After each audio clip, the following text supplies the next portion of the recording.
जय हिंद दोस्तों, इस वीडियो में जैसे आपने थंबनेल में देख लिया होगा कि असाइनमेंट प्रॉब्लम के बारे में बात करेंगे कि जो कि बहुत ज़्यादा इंपॉर्टेंट है एग्जाम के लिए भी और कंपटीशन लेवल के लिए। एग्जाम में तो ये जो होता है लॉन्ग क्वेश्चन में भी कभी कभार पूछ लेता है। बिना देरी की चलिए समझते हैं ये असाइनमेंट प्रॉब्लम है क्या।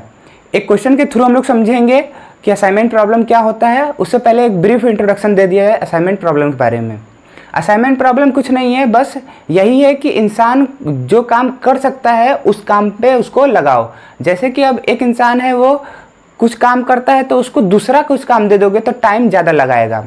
अब कोई होगा जो टीचर होगा, जैसे कि स्टैटिस्टिक्स का टीचर होगा, उसको हम लोग कह देंगे इंग्लिश पढ़ाओ, तो वो पढ़ा तो लेगा लेकिन टाइम ज़्यादा लेगा, समझने में समय लगेगा, उसको भी डिफ़िकल्टी आएगी।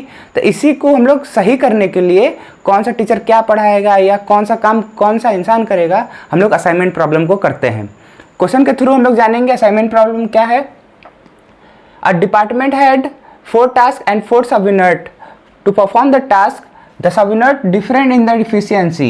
कहता है कि एक हेड है जिसमें से 4 काम दिया जाता है, 4 लोग हैं और हर एक लोग जो होगा उनका अलग अलग एफिशिएंसी होगा कि ज़्यादा काम कर सकता है, कोई कम कर सकता है, कोई एकदम थोड़ा सा कर सकता है, तो उसके हिसाब से उसका एफिशिएंसी है। कहता है कि अ task in their intrinsic difficulty estimate of the time each man would be take to perform the each task in the given below matrix में। मतलब कहता है कि मैट्रिक्स में क्या दिया है कि एक इंसान कितना काम कर सकता है, उसके हिसाब से एक मैट्रिक्स बना के दिया गया है। ये वाला वर्क पहला वाला जैसे ऐसे समझ सकते हो कि यहाँ पर एक मशीन है T1 को काम करने के लिए पहला वर्कर जो है वो 18 घंटे लगाता है। वहीं दूसरा T2 को काम करने में पहला वर्कर 26 घंटे लगाता है, तीसरा काम करने में वो 17 घंटे लगाता है और यहाँ पर 11 घंटे लगाता है। ऐसे सारे वर्कर के लिए दिया गया है हर एक मशीन को यूज करते हुए। तो हम लोग को बताना है कि एक ऐसा यूज करिए, how should the task be allotted 1 to 1 should be minimise the total man hours. यहाँ पर ये वाले वर्ड को ध्यान से देखिएगा, वैसे क्वेश्चन समझेंगे तो याद ही हो जाता है, जरूरी नहीं, बस इस पर थोड़ा फोकस करिएगा। कहता है कि हर एक काम एक लोग के लिए बना है और ऐसा हम लोग को फाइंड करके दे रहा है कि जो इंसान है वो कम से कम समय लगाए उस पूरे काम को करने में। यहाँ पर देख सकते हो कि 4 वर्कर हैं और 4 हम लोग के इंट्रिंसिक डिफिकल्टी यानी कि काम है हमारे। तो देख रहे हो हर एक वर्कर एक काम ले लेगा तो 1 to 1 यही बात हो रहा है। यहाँ से एक वर्ड हम लोग मालूम चल रहा है कि ये हमेशा जो होगा स्क्वायर मैट्रिक्स होगा। हमेशा क्या होगा, ये स्क्वायर मैट्रिक्स होगा। इसको कैसे सॉल्व करते हैं चलिए इसको देखते हैं स्टेप बाय स्टेप, बहुत ज़्यादा आसान है, ध्यान से देखिएगा।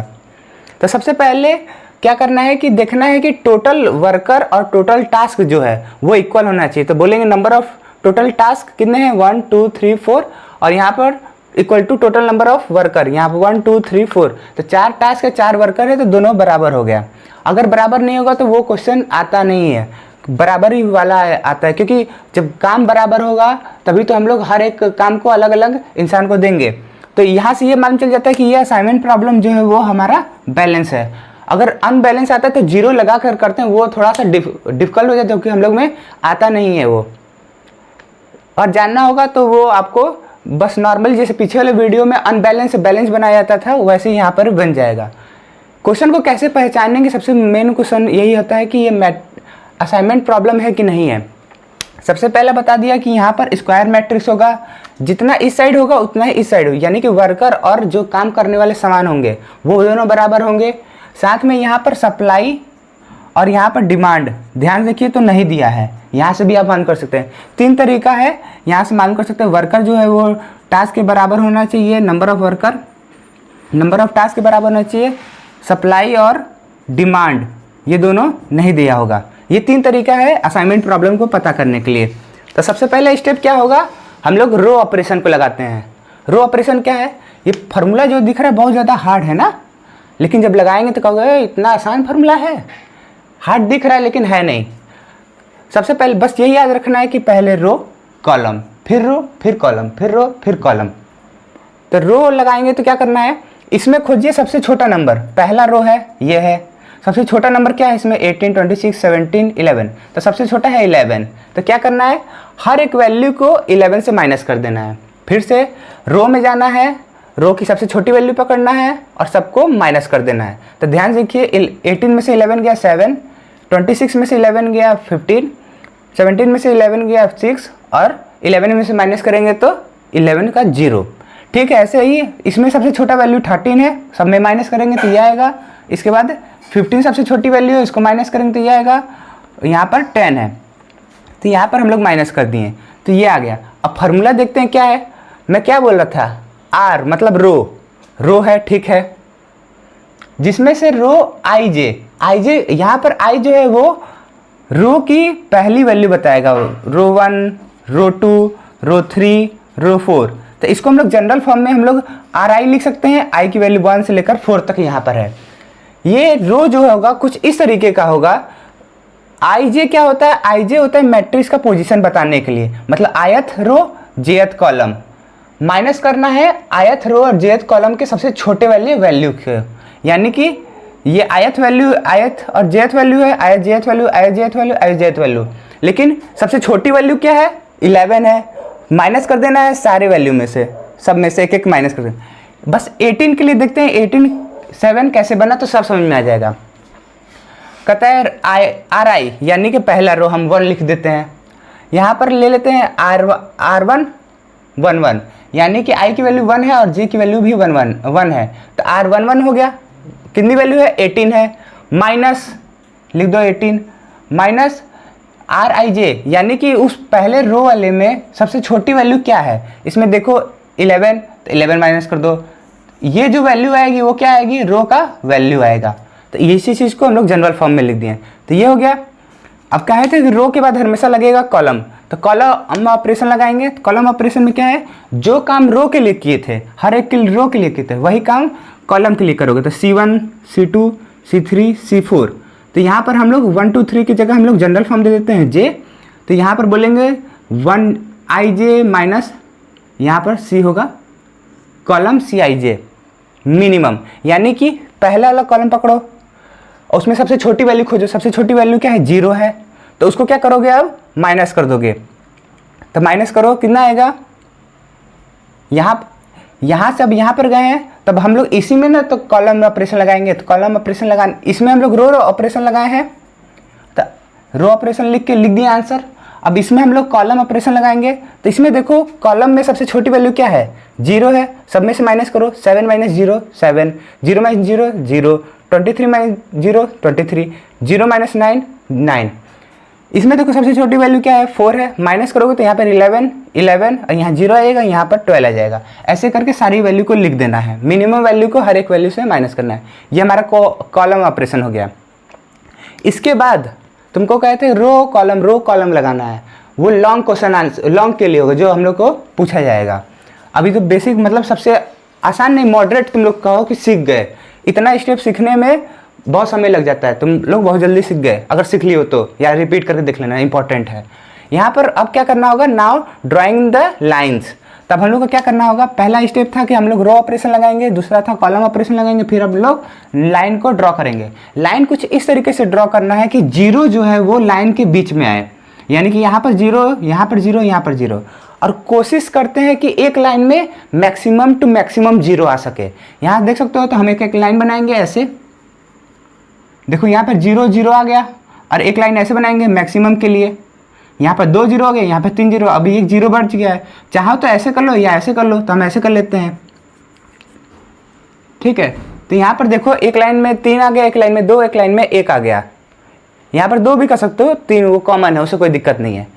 अब यहाँ पर देखो ये मैट्रिक्स कितने का है, ये मैट्रिक्स है 4 रो 4 कॉलम, यानी कि 4 × 4 है, हाँ है। अब यहाँ पर देखो कि लाइन कितना है, 3 लाइन है, तो क्या ये दोनों बराबर है, नहीं बराबर है। इसीलिए मैं कहा था कि ये जो होगा वो स्क्वायर मैट्रिक्स होगा। स्क्वायर मैट्रिक्स में दोनों ही वैल्यू बराबर होता है। कोई वैल्यू को ले लो 4 है, अब ये दोनों क्या बराबर है, नहीं बराबर है। इसका मतलब ये वैल्यू अब आगे सॉल्व नहीं हो सकता है, तो हम लोग को फिर से एक स्टेप बढ़ाना पड़ेगा। वो स्टेप कुछ इस तरीके का है, अभी देखो डॉटेड लाइन से ही लाइन खींचना है। अभी मैं बस इसको ऐसे कर दे रहा हूँ क्योंकि वो थोड़ा सा क्लियर आपको दिखे, डॉटेड लाइन से ही खींचा जाता है। क्या करना है कि जो ऐसे नंबर को खोजो जो लाइन पर नहीं आए हैं। तो ये है 7 11 5 9 12 13 है, तो इसमें से सबसे छोटी वैल्यू क्या है, सबसे छोटी वैल्यू 5 है।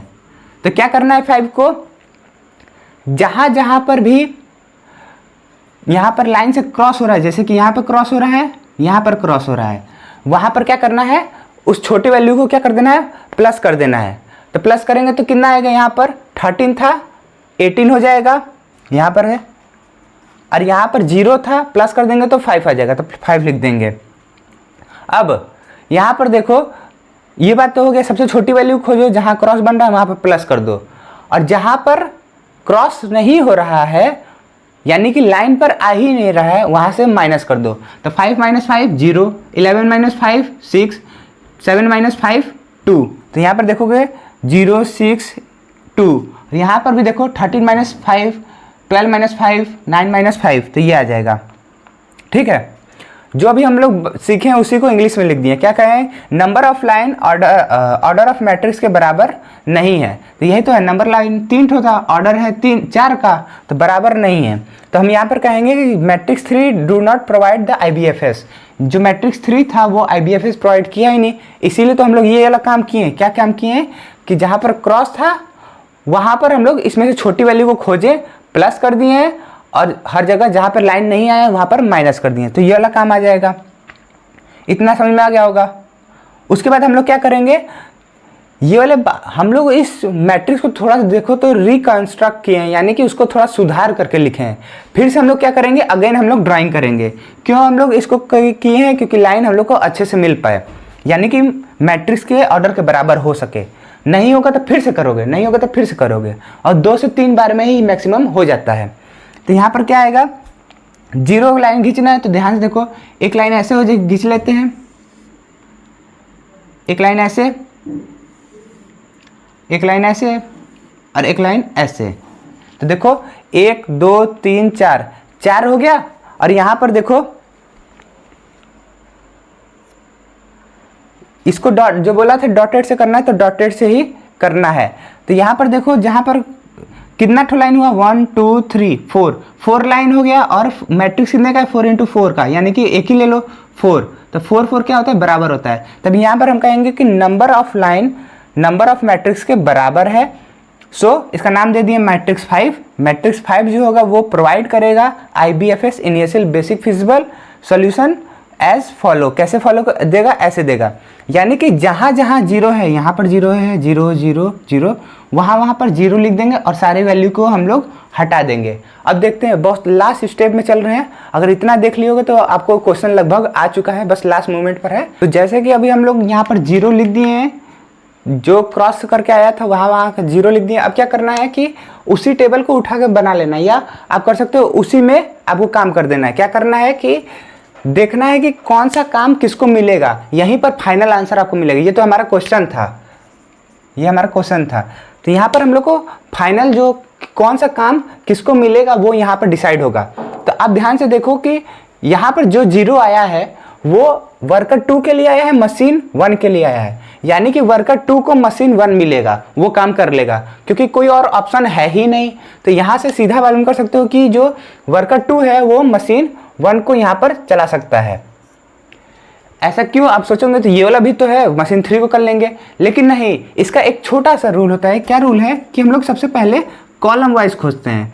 कॉलम वाइज खोजेंगे तो क्या होगा, सबसे कम खोजना है। कॉलम में क्या करना है, लेस खोजना है, यानी कि सबसे कम खोजना है। तो सबसे कम, ध्यान से देखो, स्टार्टिंग से यहाँ पर तो 2 है, 2 उसको छोड़ो, यहाँ पर 1 है तो इसको पकड़ो। तो एग्जाम में ऐसे ब्रैकेट बॉक्स बनाकर दिखाना है, ठीक है। मैं फिर बोल रहा हूँ, ऐसे बॉक्स बना के दिखाना है, और क्रॉस बनाऊंगा उसको भी बना के दिखाना है। तो वर्कर 2 को हम लोग को मशीन, यहाँ टास्क 1 मिल गया है। अब यहाँ पर देखो और आगे बढ़ो, यहाँ पर कॉलम हो गया, कॉलम के बाद आता है रो। मैं बोला था कॉलम रो, यानी कि कॉलम के बाद रो यहाँ पर के लिए।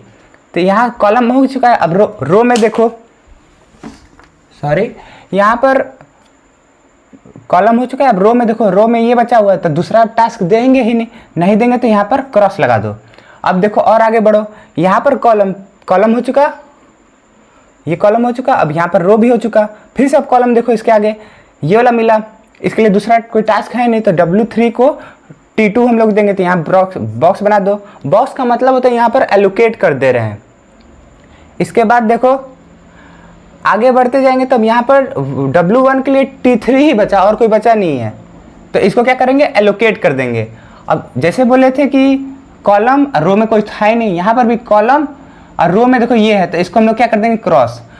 अब लास्ट में बचा ये, तो इसको भी हम लोग कर देंगे। यानी कि इससे हम लोग को ये मान चलेगा कि वर्कर 1 को T3 मिलेगा, वर्कर 2 को T1 मिलेगा, वर्कर 3 को T2 मिलेगा, वर्कर 4 को हम लोग T4 देंगे। तो उसी को हम लोग लिख लेंगे। तो यही हम लोग का ऑप्टिमम सोल्यूशन हो जाएगा। बॉक्स और क्रॉस बनाकर दिखाना है। यहाँ पर जो बोले हैं वर्कर 1 को T3 मिल जाएगा, वर्कर 1 को T3 मिल जाएगा, ऐसे चारों के लिए लिख के दिखा दिए। अब क्या करना है कि ऑप्टिमम टाइम जो पूछा था कि उसमें मिनिमम टाइम करना था कि वर्कर को लगे, जो कि हावर्स में बोला था। तो क्या करेंगे, इसको कैलकुलेट कर देंगे। जो हम लोग एलोकेट किए हैं बस उसी को कैलकुलेट करेंगे। क्वेश्चन में यहाँ पर क्या लिखा है 13 लिखा है, तो 13 लिख दो, प्लस यहाँ पर क्या लिखा है 19, प्लस यहाँ पर 17, प्लस यहाँ पर 10। तो इसको सॉल्व करोगे तो आपका 59 हावर्स आ जाएगा। तो ये हम लोग का फाइनल आंसर होगा। अब क्वेश्चन आएगा कि सारे का ये वाला वैल्यू सही होना चाहिए, यानी कि सेम होना चाहिए। कभी कभार क्या होता है कि बच्चे जो होते हैं इसको छोड़ के इसको कर लेते हैं। मैक्सिमम टाइम चांस रहता है कि ये वैल्यू जो ये बॉक्स बनाने वाला लोकेट करने वाला है वो सेम रहता है, लेकिन कभी कभार 5 से 10% जो बच्चे होते हैं वो चेंज कर लेते हैं, लेकिन आंसर्स में डिफरेंस कभी नहीं आता है। ये जो हम लोग असाइनमेंट प्रॉब्लम पढ़े हैं, एक मेथड का नाम है जिसका हम लोग हंगेरियन मेथड को जानते हैं, उसी के मेथड से हम लोग किए हैं और ये एग्जाम में पूछा जाता है। तो मिलते हैं अगले वीडियो में, फिलहाल के लिए इतना ही। जय हिंद।